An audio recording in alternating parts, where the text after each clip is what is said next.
బోరుగడ్డ అనిల్ కోసం హైదరాబాద్ వరకు పోలీసులు అయితే వచ్చి ప్రజెంట్ హైదరాబాద్లో కూడా గాలింపు చర్యలు చేస్తూ ఉన్నారు. ఆయన మాత్రం అజ్ఞాతంలోకి వెళ్ళిపోయిన విషయం అందరికీ తెలిసిందే. అయితే తప్పుడుగా ఏదైతే హెల్త్ విషయానికి సంబంధించి వాళ్ళ మదర్కి బాగాలేదు అని ఇవన్నీ చెప్పి ఇప్పుడు మాత్రం చెన్నైకి వెళ్ళిపోయారని, హైదరాబాద్లోనే ఎక్కడో దాక్కున్న అసలు దొరుకుతాడని చెప్పేసి మీరు అనుకుంటున్నారా? సో బోరుగడ్డ అనిల్ చిటికేస్తే చిరంజీవి, పవన్ కళ్యాణ్, చంద్రబాబు లాంటి వ్యక్తులను, పెద్ద పెద్ద వ్యక్తులను కూడా నేను లేపేస్తాను, జగనన్న ఒక చిటికేయాలని చెప్పి అయితే ఆయన చెప్పడం జరిగిందనమాట. సో మరి ఆ వ్యక్తిని పార్టీ మారిన తర్వాత అందరూ కూడా ఫుల్ టార్గెట్ చేశారని చెప్పొచ్చు. సో అతను ఈజీగానే దొరికేశాడు. దొరికిన తర్వాత జైలుకు వెళ్ళి అంతా తనకు దైన ఏవైతే సెక్షన్లు ఉంటాయో అవన్నీ పడి శిక్ష అయితే అనుభవిస్తున్నాడు అనమాట. మరి ఈ గ్యాప్లో తనకి తప్పించుకోవడానికి ఒక మాస్టర్ ప్లాన్ అయితే వేసాడు. ఒక హాలీవుడ్ సినిమా లెవెల్లో స్కెచ్ అయితే వేసుకున్నాడు అనమాట. వాళ్ళ అమ్మగారికి బాగాలేదని చెప్పి ఫస్ట్ ఒకసారి బయటకు వెళ్ళి, తర్వాత వాళ్ళ అమ్మగారికి ఏదో చెన్నై హాస్పిటల్ నుంచి సర్టిఫికేట్లు క్రియేట్ చేసి, సో మా అమ్మగారికి బాగాలేదు అప్పుడప్పుడు వెళ్ళి చూస్తానని ఆ పర్మిషన్ అయితే తెచ్చుకున్నారు. సో అలా వెళ్ళిన రెండోసారో మూడోసారో వెళ్ళినప్పుడు మళ్ళీ తిరిగి రాలేదంట. మరి అంత అజాగ్రత్తగా పోలీసులు ఎందుకున్నారో తెలియదు కానీ, సో మరి వ్యవస్థలందరినీ కూడా ఇలా ఈ విధంగా తప్పుదారి పట్టించి ఆయన అయితే ఎస్కేప్ అయిపోయాడు. సో తర్వాత హైదరాబాద్ వెళ్ళాడా, లేదంటే ఈ ఎటో పోయాడు, చెన్నై వెళ్ళిపోయాడని కాదు, వాళ్ళ ఊర్లోనే ఉన్నారని కొంతమంది ఇట్లా పుకార్లు పుట్టిస్తున్నారు. పోలీసులకి అయితే అతను దొరకలేదనమాట.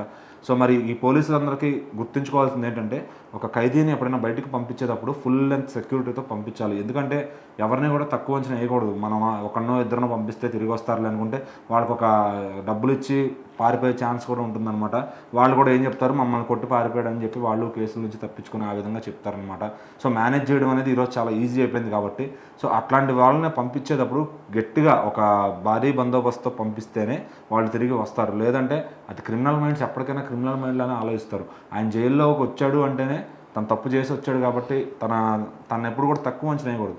సో నెక్స్ట్ ఇంకెవరైనా సరే, ఇప్పుడు పోసాని గారే ఉన్నారు, ఆయనైనా సరే బయటకు వదలాలి, వాళ్ళ ఏదన్నా ఫ్యామిలీని చూడాలి అనుకుంటే కనుక ఖచ్చితంగా ఫుల్ సెక్యూరిటీ నుంచి పంపించాలి. అలా కాని పక్షాన సో ఖచ్చితంగా సెక్యూరిటీ ఇవ్వకపోతే ఈ విధంగా బోరుగడ్డ అనిల్ లాగా ఎస్కేప్ ప్లాన్ వేసుకుని పారిపోతారు.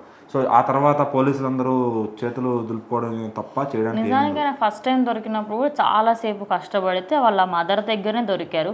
ఇప్పుడైనా బయటకు వెళ్ళినా మదర్ సెంటిమెంట్తోనే బయటకు వెళ్ళారని చెప్పారు. అదే కదా, ఇప్పుడు ఆయన బయటపడటానికి ఏంటంటే తన తల్లికి బాగాలేదని కూడా యాక్చువల్గా ఆవిడకి అంతా బాగానే ఉందంట. మరి ఆవిడకి సర్టిఫికేట్లు క్రియేట్ చేసి, సో ఎంత పనులు అండి ఇంతమందిని ఇన్ని మాట్లాడిన వ్యక్తికి. సో ఆ పార్టీ ఉన్నంతకాలం తన హవా నడిచింది. తర్వాత మరి అతని పరిస్థితి అర్థమైపోయింది, పార్టీ లేకపోతే మనం మూసేస్తారనే విధంగా. సో ఇంకా పారిపోయి ఇప్పుడు ఎక్కడో ఉన్నాడు. మరి దొరికితే కనుక ఈసారి ఖచ్చితంగా అంటే మంచి 3rd డిగ్రీలు కదా, అంతకన్నా ఎక్కువ డిగ్రీలో వేసి ట్రీట్మెంట్ ఇస్తారనమాట. సో అతనికి మళ్ళీ దొరికితే కనుక ఇంకొకసారి వేరే వాళ్ళు పారిపోకుండా అతనితోనే మొత్తం పోలీసులు టార్చర్ అయితే తీరుస్తారు ఖచ్చితంగా. సో ఎందుకురా పారిపోయాను అనిపించే విధంగా అయితే ఈ చట్టాన్ని తీసుకొస్తారు ఖచ్చితంగా.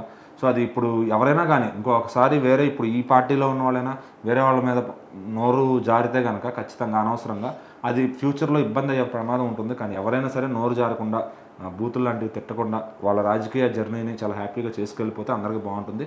లేకపోతే ఇట్లా ఎస్కేప్ ప్లాన్ వేసుకుంటూ కూర్చోవాలి.